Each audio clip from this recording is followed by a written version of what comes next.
jamais. Je ne souhaite pas que ma fille joue avec des garçons.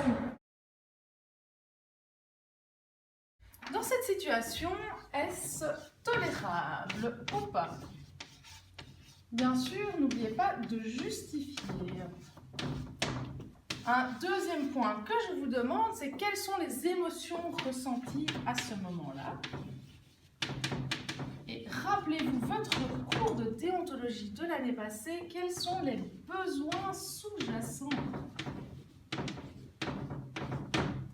En troisième point, je vous demande de réfléchir à vos valeurs qui ont été froissées.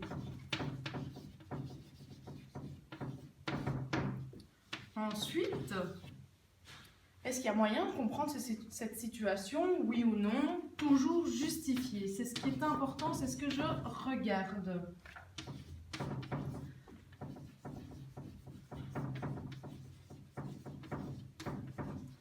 Et pour terminer, en tant que future enseignante, j'aimerais que vous réfléchissiez aux réponses que vous pouvez apporter face à cette situation.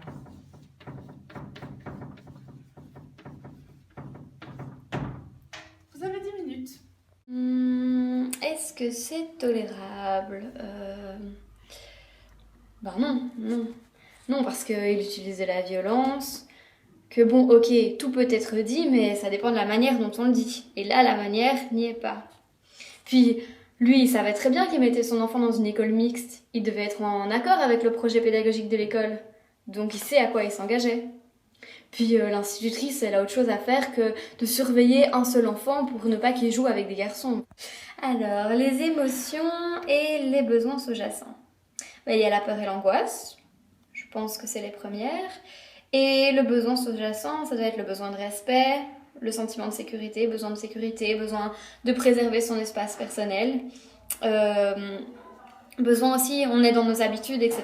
Et ça vient briser nos habitudes. On a besoin d'être entouré, de ne pas être seul face à cette situation. Une autre émotion, ça serait l'incompréhension. Et peut-être la déstabilisation, la frustration. Pareil, on nous déstabilise dans nos habitudes, on ne comprend pas, on est dans l'incompréhension. Qu'est-ce qu'il nous veut? Pourquoi est-ce qu'il nous dit ça? Surtout qu'il n'y a aucune explication. Puis un troisième sentiment, ça serait la colère. On est très en colère de la manière dont il nous aborde. On a le besoin sous-jacent de ça, ça serait une volonté de se calmer, de trouver un accord, de discuter. Je pense qu'il doit y avoir un équilibre entre les deux parties. Alors, les valeurs, le respect, parce qu'il nous agresse physiquement, il nous parle pas bien, il nous manque de respect. La tolérance aussi, manque de tolérance, on vit dans une société qui prône l'ouverture et clairement il manque de tolérance. Manque de tolérance au niveau des valeurs de l'école, de la classe, mais aussi celle de la société. Manque d'ouverture d'esprit, il pense que sa propre façon de penser est l'unique façon de penser. Comme valeur, qu'est-ce qu'il pourrait y avoir d'autre?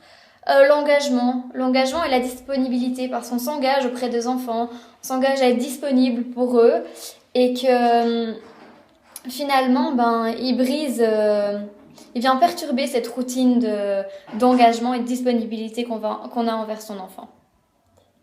Y a-t-il moyen de comprendre? Pour le moment, on n'a pas encore tous les éléments. On peut émettre des hypothèses cependant. Peut-être qu'il a peur des garçons, peut-être que c'est une question de religion et d'éthique, que c'est une question d'éducation qu'il veut donner à sa fille. Alors les réponses, premièrement, on peut demander des explications pour essayer de comprendre. Deuxièmement, on peut lui rappeler qu'il a choisi cette école-là en particulier et qu'il doit être d'accord avec les valeurs qu'elle prône et avec le projet d'établissement. Et troisièmement, on peut se référer à la direction, etc., se faire conseiller. Voilà.